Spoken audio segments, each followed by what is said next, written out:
Hey everyone, and welcome back to the Deep Dive. Today we are diving into open strategy. Yeah, it's a pretty new idea. It's definitely shaken things up in the business world. Definitely. And to help us with this deep dive, we're using a 2017 research article called Open Strategy, Dimensions, Dilemmas, Dynamics. It's from the journal Long Range Planning. Don't worry. It's not as dry as it sounds. No, not at all. Yeah. It's actually packed with real-world examples and insights. Yeah, the article really gives us this framework for understanding open strategy, both its potential and its challenges. Okay, so let's start with the basics. What exactly is open strategy? I mean, what makes it different from how companies have traditionally done things? Well, at its core, open strategy is all about being more transparent and inclusive in terms of how you create and carry out your strategic plan. So it's kind of a shift away from that, secretive top-down approach. Right. It's about being more collaborative, more engaging. So instead of just a small group of executives making all the decisions behind closed doors, you're suggesting that involving more people both inside and outside the company can actually lead to better outcomes.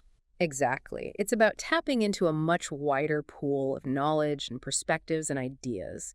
And the article highlights two key dimensions here: transparency and inclusion. Okay, let's break those down.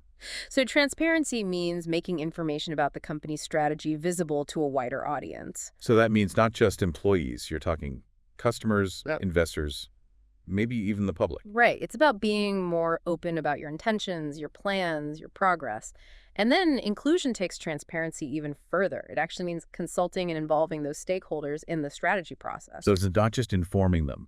It's actively seeking their input and collaboration. Exactly. You're creating this two-way dialogue. Yeah. And you're recognizing that valuable insights can come from, unexpected places. Now, the article is very clear that open strategy doesn't mean companies have to become completely democratic Of course not. or give up all control. It's about finding the right balance of openness strategically. So there's still a need for strong leadership and decision-making, but it's done in a more open and collaborative way. Right. Okay, so we have a basic definition of open strategy. But why is it becoming so popular? What are the advantages for companies that adopt this approach? Well, the article dives into several benefits. One of the biggest is the potential for generating better ideas. When you tap into a more diverse range of knowledge and perspectives, you're more likely to uncover innovative solutions that you might have missed otherwise. It's like crowdsourcing, but for strategy. Exactly. And open strategy can also lead to increased commitment from stakeholders. When people feel involved in shaping the strategy, they're more likely to support it and work hard to make it successful. That makes sense. If you have a sense of ownership over something, you're going to be more invested in it. Right. And that sense of ownership can extend beyond internal stakeholders. Open strategy can also improve a company's reputation. By being more transparent and inclusive, companies can build trust with customers, investors, and the public. It's like you're saying, hey, we're not hiding anything. We value your input. We're committed to working together. Right. Transparency can be a powerful tool for building credibility and stronger relationships. Okay, so we've got better ideas, increased commitment, a better reputation. It all sounds pretty good so far, but I have a feeling it's not all sunshine and roses. Are there any downsides to this approach? Well, you're right to be skeptical. The article definitely doesn't shy away from the potential challenges of open strategy. In fact, they spend a good chunk of time exploring what they call the dilemmas of open strategy. Dilemmas. Okay, that sounds interesting. What are some of these dilemmas? Well, the first one they highlight is the dilemma of process. While inclusion can bring more ideas to the table, it can also slow down decision-making and make it harder for a company to stay in control. So it's this tension between wanting to be open and inclusive, but also needing to be efficient and decisive. Exactly. And companies need to find ways to streamline the process without losing the benefits of inclusion. Makes sense. What about the other dilemmas? Another key one is the dilemma of commitment. While participation can boost commitment if people's expectations aren't met, it can backfire and lead to disillusionment. So you're saying that companies need to be careful not to overpromise and underdeliver. Exactly. It's crucial to be transparent about what you can actually achieve through open strategy and to manage expectations carefully. Otherwise, people might feel like their input was ignored, and that can lead to resentment and disengagement. Okay, so transparency and inclusion are important, but companies need to be realistic and set clear expectations. What about the other dilemmas? Another big one is the dilemma of disclosure. Transparency builds trust, but it also risks giving away competitive information. Right, so how much should a company really reveal about its strategy? especially in a competitive market. Right, that's the question. It's a delicate balance between being open and protecting sensitive information that could be exploited by competitors. I can imagine that's a tough call, especially in industries where innovation is key. Absolutely. Companies need to be very strategic about what they choose to disclose and how they do it. Okay, we've got the dilemma of process commitment and disclosure. What are the last two? The fourth dilemma is the dilemma of empowerment. Inclusion can empower people, but it can also burden them with extra work and accountability. So while people might appreciate being included in the strategy process, it can also create additional pressure and responsibility. Right. Companies need to be mindful of this and provide the necessary support and resources to help people navigate these new roles and responsibilities. In the final dilemma. The dilemma of escalation. Once you open up in one area, there's pressure to open up even more, and it can create a kind of runaway train effect. So if you start sharing some information, people will naturally want more and more, and it can be hard to know where to draw the line. Exactly. It's a slippery slope, and companies need to be prepared to manage these expectations and set clear boundaries. Okay, so we've got 5 key dilemmas: process commitment, disclosure, empowerment, and escalation. These all highlight the potential pitfalls of open strategy. But the article also provides some great real-world examples of how companies have navigated these challenges. Yes. And these examples really bring the concepts to life and help us understand how open strategy plays out in practice. So let's dive into those examples. What did the authors uncover? Well, one example that really stands out is Siemens, the German industrial giant. They launched this company-wide initiative to encourage employees to participate in strategy formation. That sounds like a great way to tap into the collective intelligence of their workforce. It was. They received thousands of ideas and suggestions from employees across different departments and levels.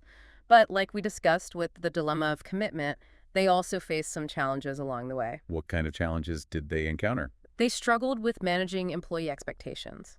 Some employees felt like their contributions weren't being taken seriously or that the company wasn't truly committed to implementing their ideas. So they had all these great ideas coming in, but then there was this disconnect between the initial enthusiasm and the actual follow-through. Exactly. And it highlights how important it is to be transparent about the process from the outset. Companies need to be upfront about how employee input will be used and what they can realistically expect in terms of implementation. Right. You're inviting people to participate. Yeah. So you need to make sure their voices are heard Yeah. and that their contributions are valued. Okay, what other examples did the article share? Another one is Landcare Research, a New Zealand-based research institute. They launched an open strategy initiative to involve external stakeholders in developing their strategy. Oh, that's interesting. So they were going beyond just internal stakeholders and reaching out to the wider community. They were, but they ran into the dilemma of process. Remember how we talked about the risk of things slowing down or getting bogged down when you involve too many people? Yeah, I can see how that could happen, especially when you're dealing with a diverse group of stakeholders with potentially conflicting interests. Exactly. And that's exactly what happened with Landcare Research. They struggled to manage the flow of ideas and feedback, and the process ended up being more time-consuming and complex than they had anticipated. So it's a reminder that open strategy requires careful planning and execution.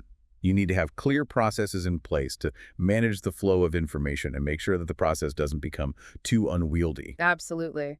And it's also important to be mindful of the potential for conflict and disagreement when you're involving a wide range of stakeholders. Right. Open strategy doesn't mean that everyone will always agree. It's about finding ways to constructively manage those differences and reach a consensus that works for everyone. Exactly. And those examples, along with a few others the article highlights, really show the breadth of experiences companies are having with open strategy. It's clear that there's no one-size-fits-all approach. Yeah. It's about understanding the potential benefits and challenges, being aware of those dilemmas, and adapting your approach based on your specific circumstances. And that's what makes it such a fascinating and evolving area. Companies are constantly experimenting and learning as they try to find the right balance of openness for their unique situations. Speaking of finding the right balance, the article also talks about the dynamic nature of open strategy. Right. It's not just a one-time decision. Right. It's an ongoing process of adjusting and adapting. Precisely. Companies are constantly moving along that spectrum of transparency and inclusion based on both internal and external factors. So it's not a set-it-and-forget-it approach. It's about constantly evaluating and adjusting based on what's happening both inside and outside the company. Exactly. And that's where the discussion gets even more interesting. We need to look at some real-world examples to see how companies are actually adapting their open strategy in response to these changing dynamics. Okay, so let's dive into those examples and see how this all plays out in practice. Yeah. All right, so we're ready to explore some of those real-world examples of companies putting open strategy into practice and adapting their approach over time. Okay. Where should we start? Well, the article highlights the cases of Amazon and Google. Two tech giants known for their innovative approaches. And it goes back to our discussion about companies constantly recalibrating that dial between transparency and inclusion. Yeah, like they're trying to find that sweet spot based on their circumstances. Exactly. Amazon and Google are really good examples of this. They've both shifted their open innovation strategies over time based on their evolving capabilities and how mature their markets are. So as these companies grew and their competition changed, they adapted their approach to openness. How did their strategies actually change? Well, in their early days, both Amazon and Google were pretty open to external ideas and collaborations. They saw open innovation as a way to really speed up their own innovation efforts. Makes sense. They were younger companies trying to disrupt things. They were probably eager to tap into any new ideas they could find. Right. But as they matured and became more dominant in their markets, their strategies shifted. They got a lot more selective about which external ideas and collaborations they pursued. So they were still open to innovation, but they were just more strategic about it. Exactly. They started to focus more on developing their own internal capabilities and leveraging their existing platforms and ecosystems. So they were still embracing open innovation, but also becoming more self-reliant. That's a great way to put it. And it highlights the point that open strategy isn't static. It's all about finding that right balance between internal and external sources of innovation, and then adjusting that balance as the company's needs and circumstances change. This is making me think about my own work. Are we being too closed off to external ideas, or are we not being strategic enough about our collaborations? That's what I love about these deep dives. They can spark new insights and make you rethink your assumptions. Okay, Amazon and Google show how companies can adjust their open strategy over time. What other examples did the article highlight? Well, they contrasted those companies with the company called Premium Cola. Remember our discussion about companies being born open? Yeah, Premium Cola, the German soda company. Yeah, that's the one. They're a great example of a company that's built transparency and inclusion into their DNA from the very beginning. I'm curious to hear more about how they operate. What makes them so unique? Well, they're actually a worker-owned cooperative, so every employee has a stake in the company's success. So there's a built-in incentive for everyone to be invested in the strategy. Exactly, and they take it even further. Every member can participate in the whole strategy process, from identifying issues to actually making decisions. Wow, that's really different. It is, and they're also radically transparent. They share all their strategic information, including their financials, with both internal and external stakeholders. So they're really putting their money where their mouth is when it comes to openness. Absolutely.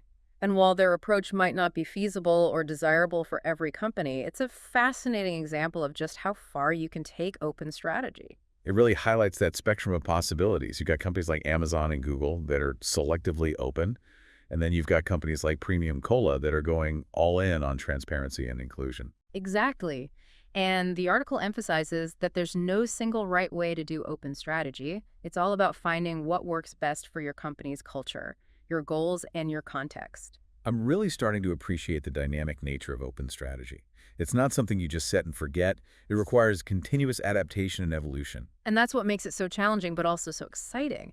It's about embracing the uncertainty and complexity of the modern business world and finding new ways to deal with it. I agree. These examples really bring the concept to life. I'm starting to see how open strategy could be applied in different ways across different industries. And that's the beauty of it. It's such a versatile approach. You can adapt it to a wide range of situations. But as we've discussed, it's not a magic bullet. It has its own challenges and potential pitfalls. Okay, so let's circle back to those dilemmas. We've talked about them in theory, but I'm curious to hear more about how they show up in the real world. Besides Siemens and Landcare Research, are there any other examples where companies struggled with these dilemmas? Yeah, they mentioned a few. There were some startups that were really into open strategy at first, but then as they grew, they kind of went back to more traditional closed approaches. I guess when the stakes get higher, you feel like you need to protect what you've built. Right. It really shows how the decision of how open to be. It's not a one-time thing. It changes over time. Yeah, it's not just about what's happening inside the company, but also what's happening outside. The competitive landscape. Exactly. Things like competition, how mature the market is. Even regulations, all of that can influence a company's decision to be more open or more closed. So it's not just about picking a spot on the spectrum and staying there. It's about constantly reevaluating and adjusting. Right, you have to find that balance, that sweet Yeah. spot, and it's going to be different for every company. Okay, so we've covered a lot in this deep dive. We defined open strategy. We talked about its main parts, weighed the benefits against the challenges, and we saw some real-world examples. But why should our listeners care about all of this? How does open strategy fit into the bigger picture? Well, I think it points to a larger trend that's happening across industries. Companies are moving away from those old top-down models, and they're moving towards ways of working that are more collaborative, transparent, and inclusive. Open strategy is a perfect example of that shift. So even if you're not a CEO of a huge company, understanding these concepts can help you see how the business world is changing. Definitely.